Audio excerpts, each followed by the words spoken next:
S.E.E channel, and just be late for my own funeral.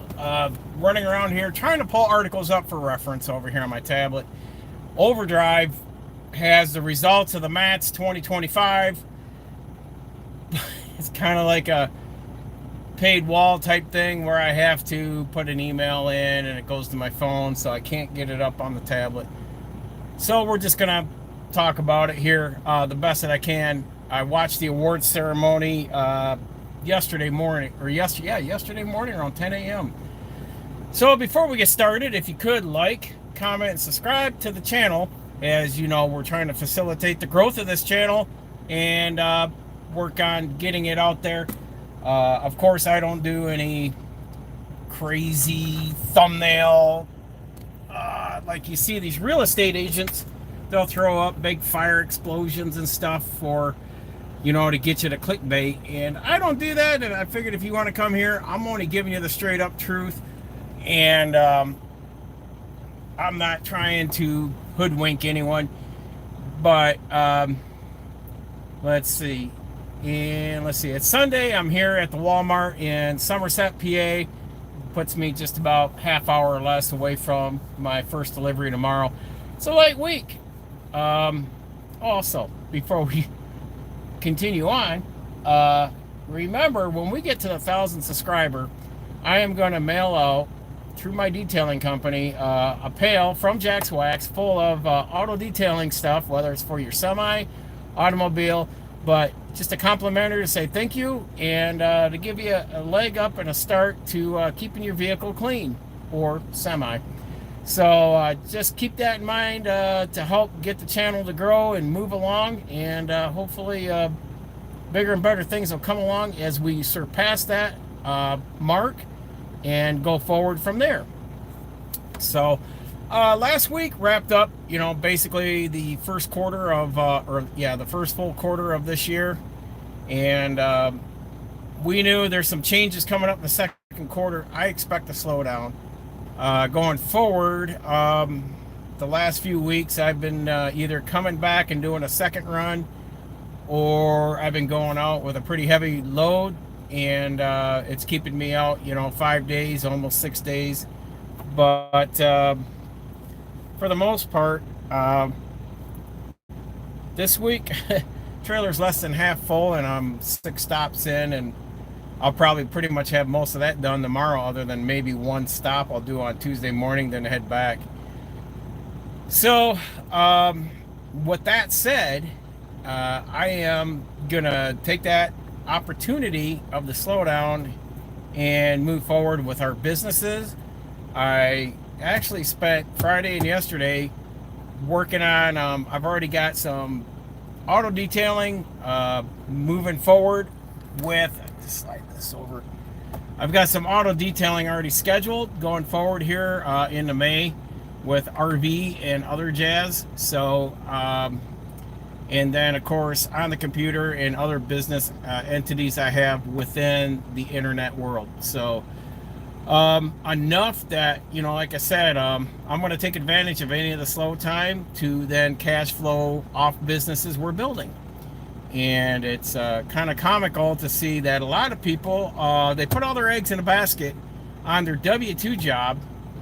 And if you ever noticed why there are millionaires and billionaires out there, and that foretell is you need to start a business. You can't become a millionaire and a billionaire as a employee of a W-2 job. You wonder why John and Joe, or Joe Smith, Jane Smith, you know, why they have the big house, lots of cars, take the big trips. They have learned that, you know, in this inflationary time, for a lot of people, means nothing to them. And I'm right on that line where prices of food going up, this and that.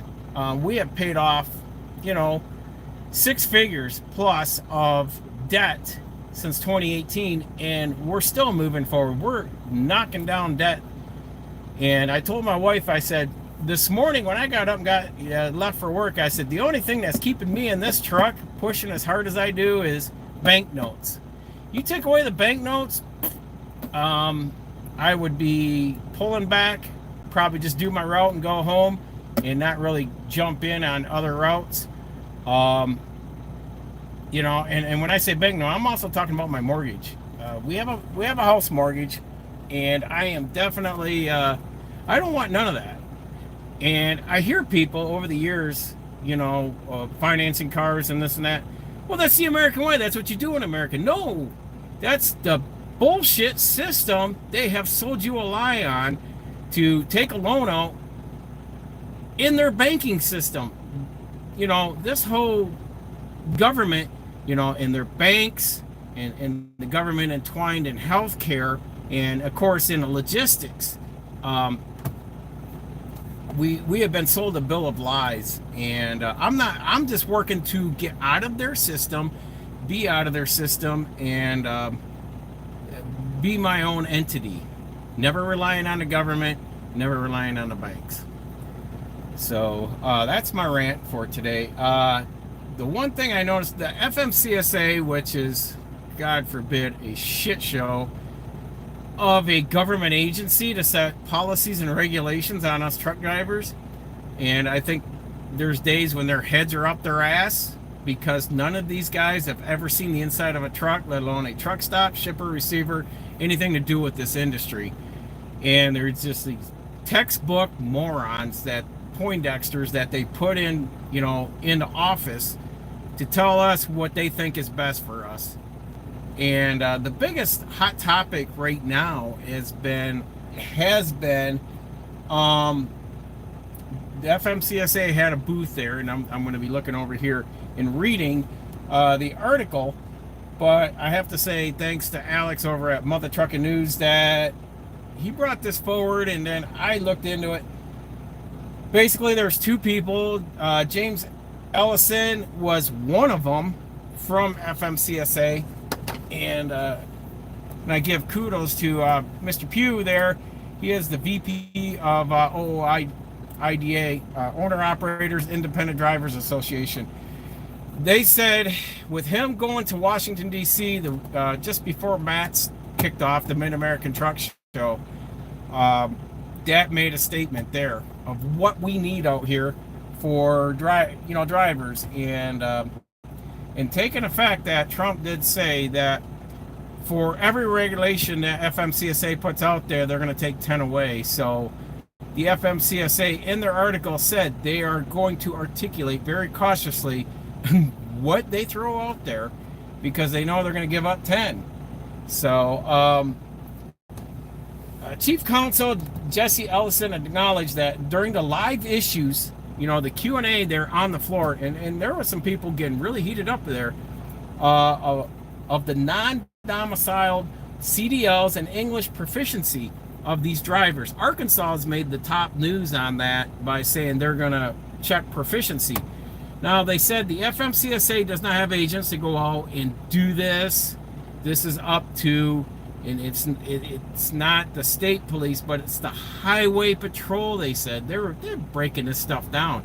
So the highway patrol, what's the highway patrol? Is going to be your DOT officers, are going to have to be, not your state police that are pulling every Tom, Dick, and Jane out there over in their cars for being on their phone. It's going to have to be a commercial motor vehicle enforcement officer that will then check their proficiency in English and for their CDLs. Now, here's the thing is, they said there was a lot of drivers that have been pulled over. They were issued a license, but it has no name on it. Like, they were given no name. It's right where it says name, there's no name on there. Or they had the same first and last name, like Juarez. But none of these people, and they're saying it's up to the states. And you know where these licenses and that are coming from. They're coming from these states that have sanctuary cities. Your Columbus, Ohio, your Chicago, your New York, your California, turd shows. I'm sorry, but if the Democrats on that side, they push for all these sanctuary cities, let me tell you, if one of these guys kills you and your family or members, or someone close to you, in the sense that's on you. Any more than you guys are protesting and rioting out there, oh, I'm going to go burn down Tesla. I'm going to go key everyone's Tesla car. You know who supported Tesla? All you liberal Democrats. So here you are, fighting amongst yourselves, keying up each other's own car. Myself, I would never own one of those turds. My vehicles are 13 or more years old. And I have the means and the way to break down to rebuild an engine, transmission, do whatever I have to do to keep my vehicles going. I'm not going to buy into this new shit. So, and that would be the same if I bought a semi. I would stay away from all this IT and tracking shit. But stating that the agency is considering those two things, the non-domicile CDLs and the English proficiency. He's saying FMCSA is considering them, and that enforcement falls under the Commercial Vehicle Safety Alliance, CVSA.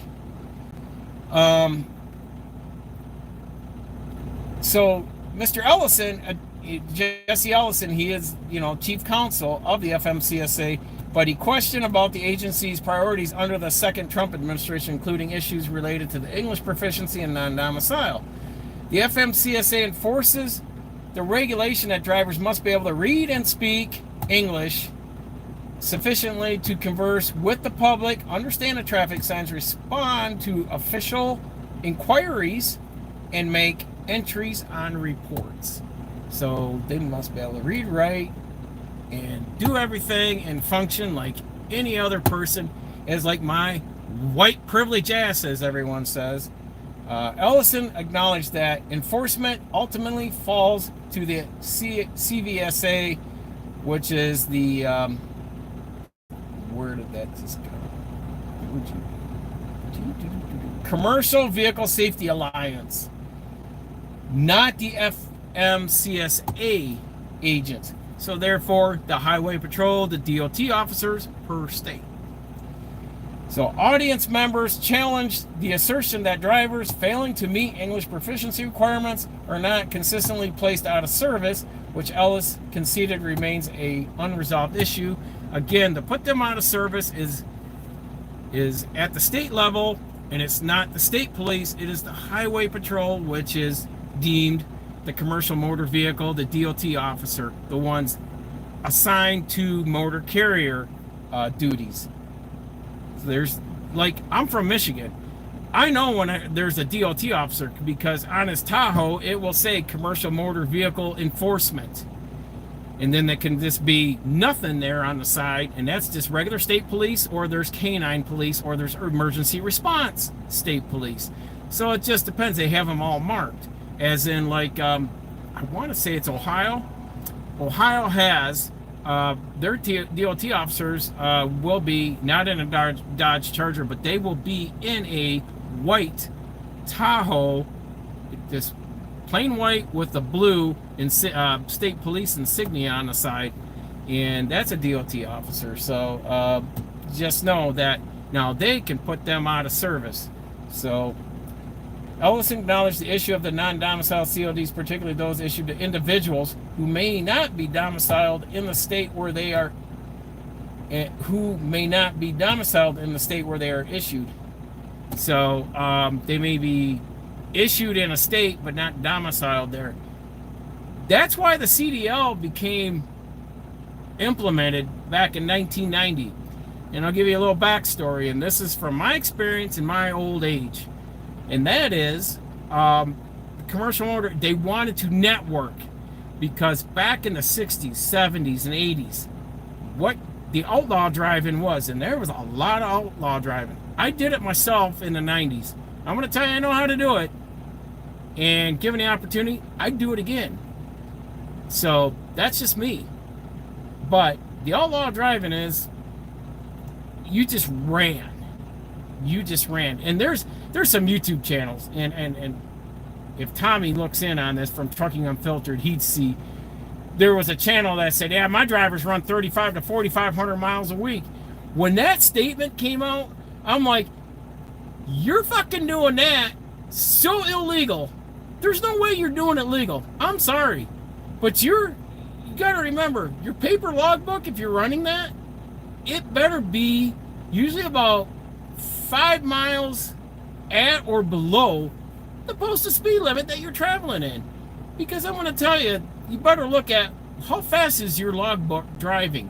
Because the way you do your paper logs and even the e-logs, you can look and see what your average speed. I think in mine, it will show that my e-log will show me what my average speed of the day was.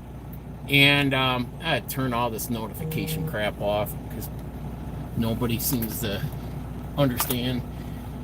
I usually let everyone know to quit. Don't blow me up at a certain time. So 3 logbooks, 1 logbook, no logbooks. You know, and you just ran. I ran until I was too tired to hold myself over the steering wheel anymore, and I'd pull over, get 5 hours of sleep. There's times I ran, almost 72 hours.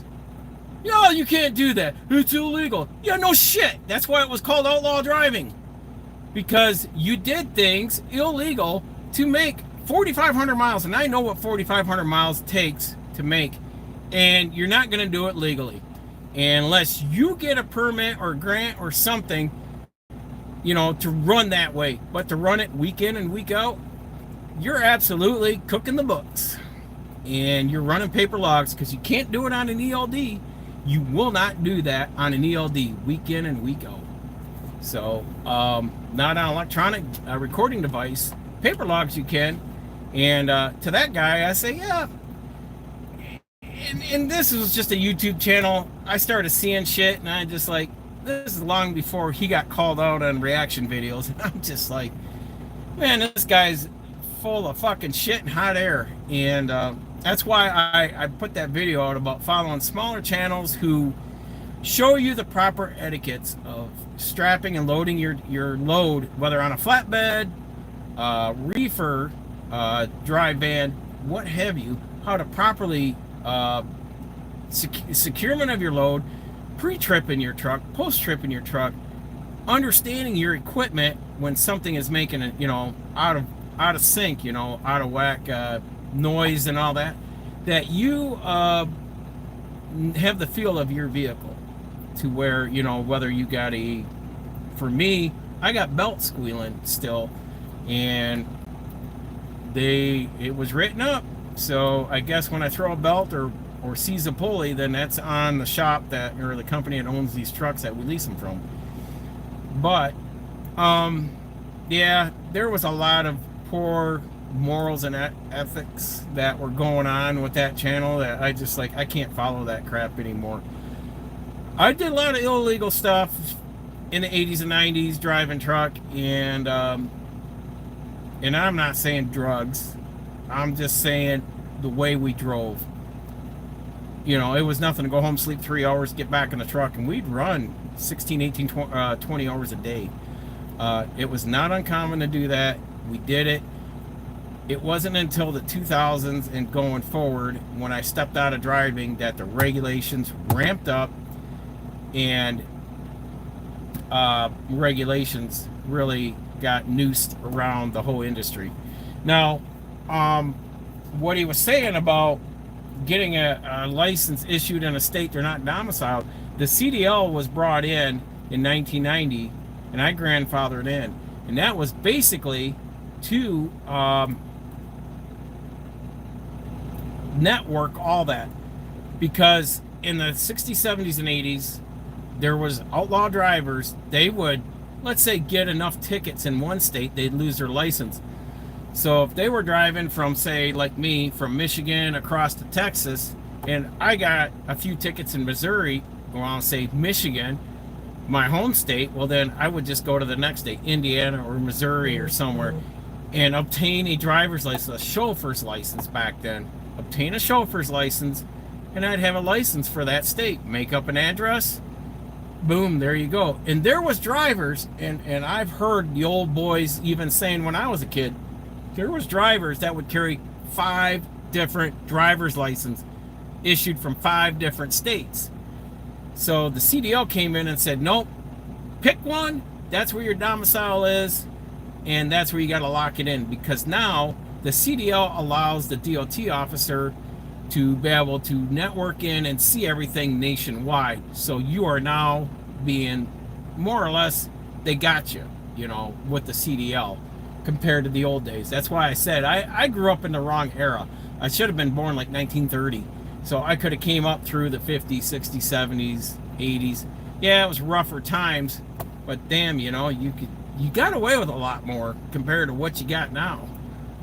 Everything's babysitting you, now the inward facing cameras. And I've listened to one company, now they got AI, with the inward facing cameras. So if you yawn, you move, you twitch, they record you and they question things. And I won't do it. If it came down to every company did it, I would get out and walk home and say, fuck you, I'm not going to be babysat.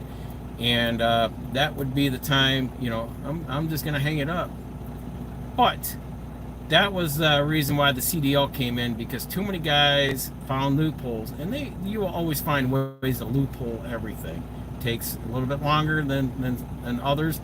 But back then, when things didn't have all the tracking devices, you could carry multiple driver's license. And, if you were in Missouri and you were starting to get some points there, what I want to say, if you gotten a few tickets already, maybe then pull a license out from Indiana and say, oh, I'm from Indiana, So that's how these guys kept it rolling and ran outlaw. And when I say ran outlaw, you ran more than your logbook would allow you to. And we pulled it off and we did it. And am I a fan of all this tracking? Absolutely not. But am I making more money running the ELD than I was outlawing? Yes, because the pay has gone up. Companies have noted that you need experienced and good drivers.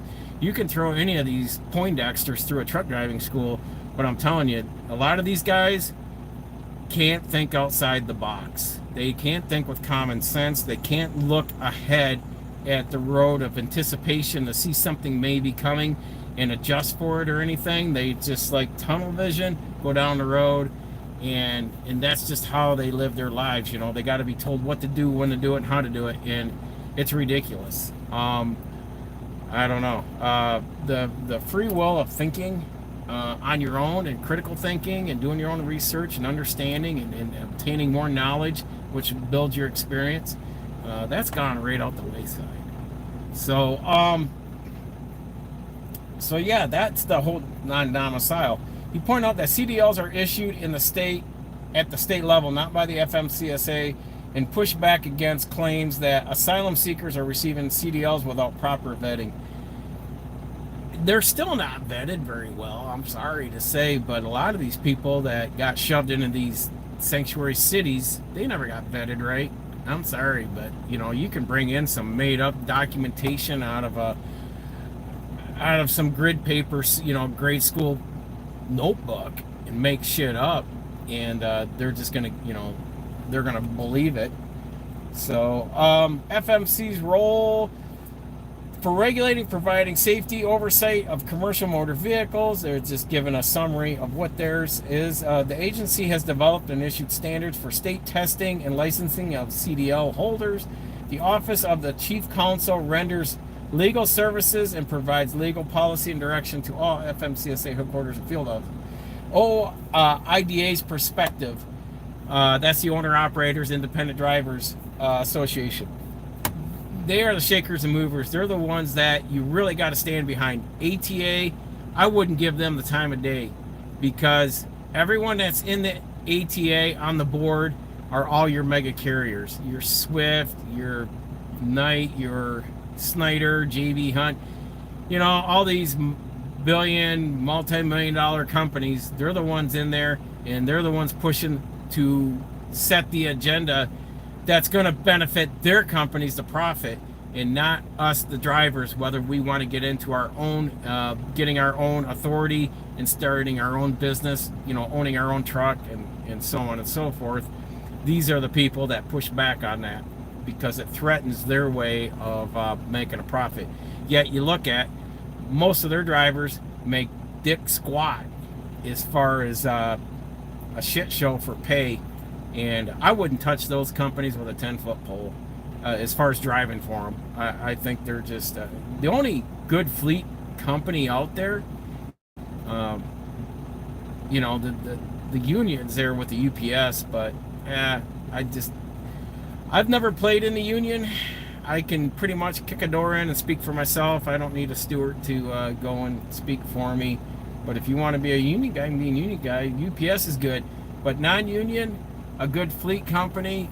Your LTLs, Estes is really up there on my list. Say, you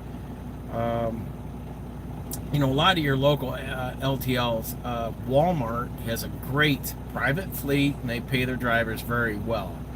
So there, you know, you got to look at things, but you got to give and take. You know, you're gonna wear a company uniform. You're gonna say yes sir, no sir, and you know, because you're under their control, and that's where I am working towards in the future, to have my own businesses, so I don't work for anybody but myself, and I can pick and choose when I'm going to work, how hard I'm going to work, so that determines how much I'm going to make for the year, and how much I put into it, into my businesses. But so owner operator, an old IDA, called upon CVSA to enforce English proficiency regulations by reinstating out of service orders for drivers found to be in violation. So they're calling on the highway DOT to enforce that English proficiency. And as far as reinstating out of service orders for drivers found to be in violation, so I don't know what that all means, but they argue that non-domicile CDLs and B1 visas abuses contribute to the influx of drivers who may not be able to safely navigate the highways in compliance with regulations here in America. So that's that in a nutshell. I did get a chance to sit down. So really watch your coworkers if you get into a company. And, you know, if you got a lot of non-speaking, you know, a lot of guys that are just take a look at the work environment into a company that you may be stepping towards, and see what the ground layout is. You know, if you got a lot of foreigners in there, you may want to halt yourself there at the door sill and question whether or not that's where you want to hang your hat for a while. But I've got my my take on things, and to each their own, but it's not for me. So the Mid-American Truck Show, I was going to go this year, but we pulled back last year. I started making hotel reservations and all that jazz, and then my wife got scheduled right during the week, or right after the week of Matt's, to go to Texas for her brain surgery. So we needed to take that money going down to Louisville and put it towards the travel and lodging and all that. So that was a priority. That wasn't even a arm twist. That was like, yeah, we're not going this year. I said, the economy's looking really shitty. Recession's been here. I think we're going to go into a depression, so we're just pulling back. And I'm like, there is no reason why I should be spending money. I'm not even taking a vacation this year. I'm not using my PTO unless it's an absolute emergency that is medical related, or a bereavement for like funeral. So that's the only thing I'm using it for. Otherwise, I got too many things on the plate I've got to get done. So with Matt's, congratulations to Greg Kendall. He was in the antique truck. I think 2 of his 359s took third and second, and then he had a cab over K100, and that took first place. And then he got antique paint on his K100. He ended up sweeping, like, he swept the antique truck, and then he won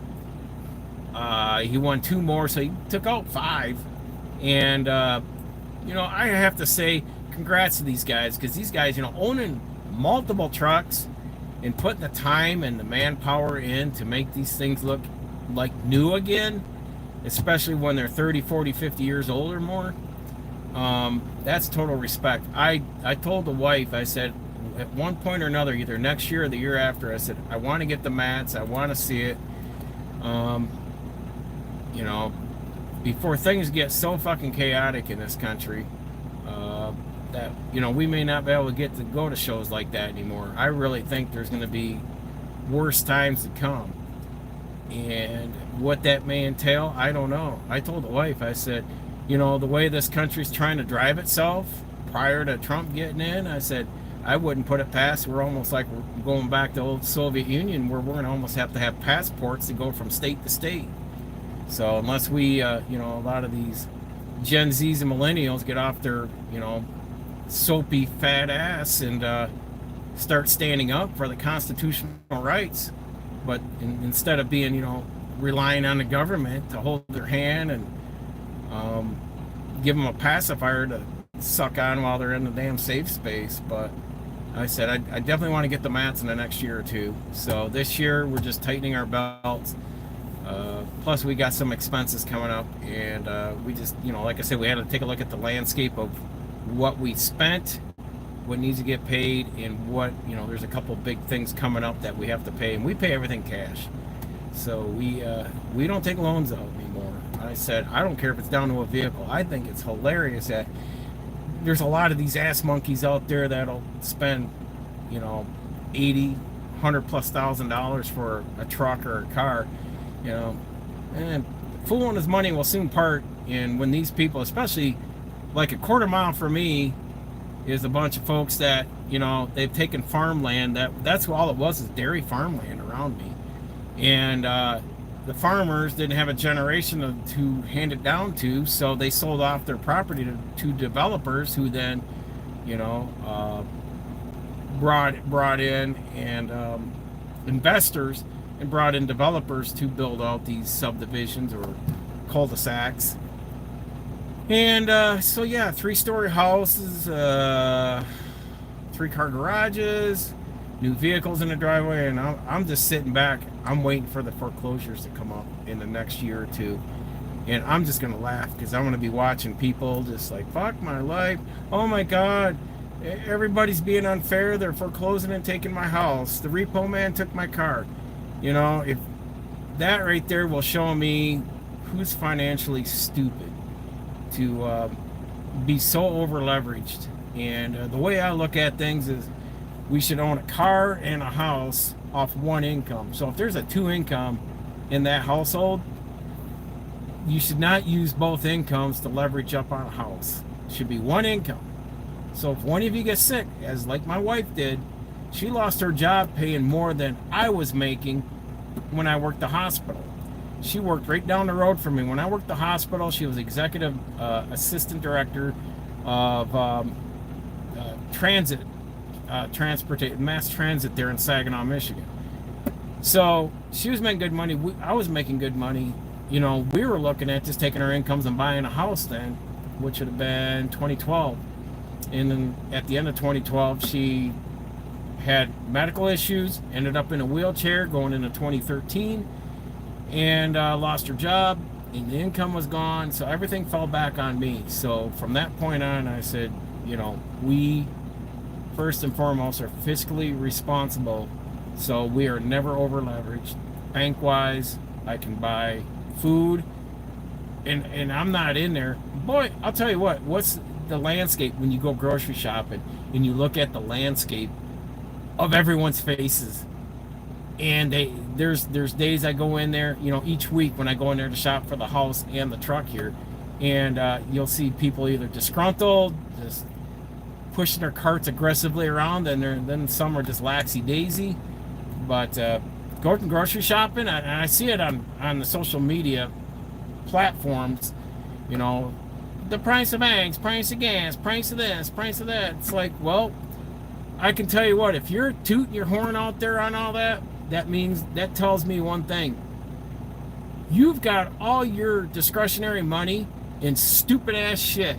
Boats, ATVs, vehicles, taking, you know, nice vacations and that, you know, whether, you know, cruises, out of country vacations and stuff like that.